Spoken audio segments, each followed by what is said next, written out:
What if I told you that every time you walk into a hospital, you're not just entering a place of healing.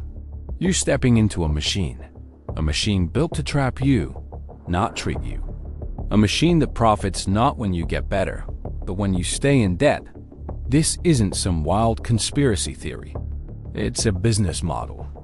And in this model, medical debt isn't an unfortunate side effect. It's the product. We're sold a comforting lie. We're told healthcare is about compassion, about saving lives, about that sacred oath to do no harm. But in America, and increasingly around the world, healthcare has mutated into something else entirely. A multi-trillion-dollar industry where profit margins matter more than patients. Just think about this for a second. More than 100 million Americans currently have medical debt. And the most shocking part? The majority of them had insurance. Let that sink in. Even with insurance, people are drowning.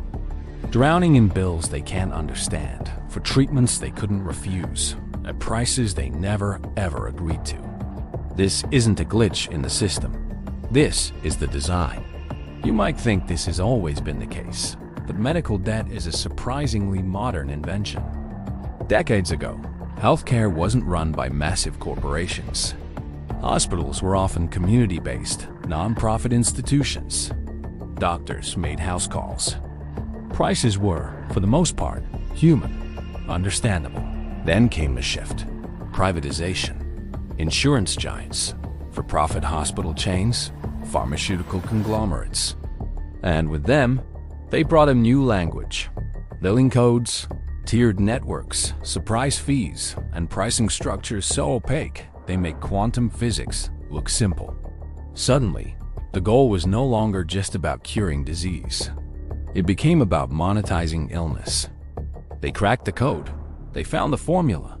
A sick person, plus a sense of urgency, plus a deliberately confusing system, equals unlimited profit potential. And just like that, you stopped being a patient. You became a revenue stream. Let's talk about the price game, because it's a game you're forced to play without ever knowing the rules. How much does an MRI cost? Well, that depends. With your insurance, maybe it's $400. But without it, it could be $3,000. Or more. How much is a single Tylenol pill in a hospital? It could be as much as $12. A bandage? $100. A single night in a hospital bed can cost thousands. Why? The simple, maddening answer is because they can. There's no real price list. There's no transparency. There's virtually no regulation. Hospitals can charge whatever they want, and they do. And when your insurance company decides to underpay them, guess who gets the bill for the difference? You do. It's a practice called balance billing. It's perfectly legal in many places, and it's predatory. So you think, okay, I'll be responsible. I'll get insurance. That's my protection. But insurance doesn't truly protect you. It profits from your fear. It's a numbers game, plain and simple. The goal is to collect billions of dollars in premiums from everyone, deny as many claims as possible, and pay out as little as they can get away with. Think about it. Pre-approvals, network restrictions, the endless fine print.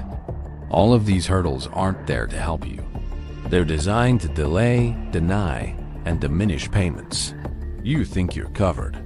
You pay your monthly premium without fail. Then the bills start arriving. And suddenly, you're not just fighting a disease. You're fighting a legal and financial war you were never trained for, against an opponent with unlimited resources.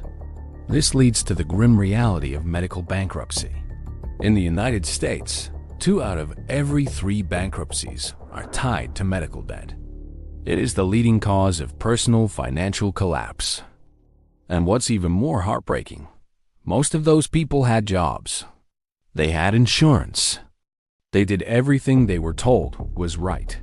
They went to the emergency room because they had an emergency. They left with a $50,000 bill and a lifetime of damaged credit. This isn't a rare, unfortunate story. This is routine. It's a standard operating procedure. And it's not just financially devastating, it's demoralizing. People start skipping follow-up appointments. They avoid filling prescriptions they desperately need. They die younger. Because in this system, staying alive has become a luxury item. And if you think it can't get any worse, let me tell you about the business of collections. When you can't pay that impossible bill, your debt gets sold for pennies on the dollar to third-party collection agencies. That $10,000 surgery bill? A collector might buy it for $100, but you still owe the full $10,000. Then the calls start, the lawsuits. They garnish your wages.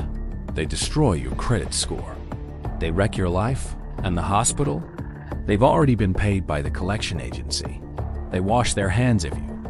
They don't care if you ever get back on your feet, because they've already monetized your misfortune. This relentless pressure does more than just break wallets. It breaks spirits. Medical debt is a direct line to depression, anxiety, and relationship breakdowns. People feel an immense sense of shame, as if it's their fault. Like they didn't save enough, didn't plan well, or lived irresponsibly. But how do you plan for cancer? How do you plan for a drunk driver hitting your car?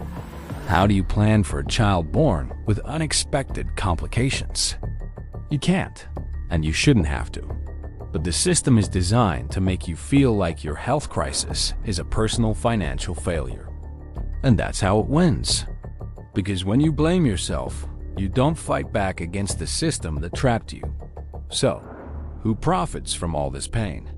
Let's name names. The CEO of United Health Group made over $18 million last year. Hospital executives earn millions in bonuses, while their billing departments are suing grandmothers for missed payments. Pharmaceutical companies post record profits, while patients are forced to ration life-saving insulin. And the politicians who could change this. Many are funded by this very machine.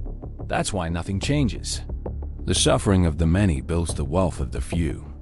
If this system truly cared about people, it wouldn't leave them to die in debt.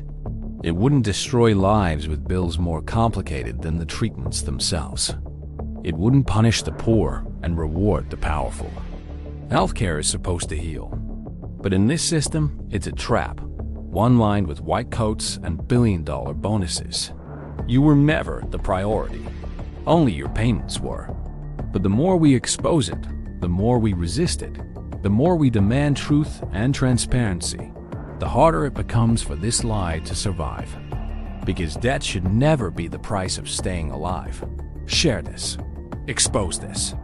Question everything they told you was just how it works. Because silence feeds the machine. But the truth can rewire the system. Thanks for watching.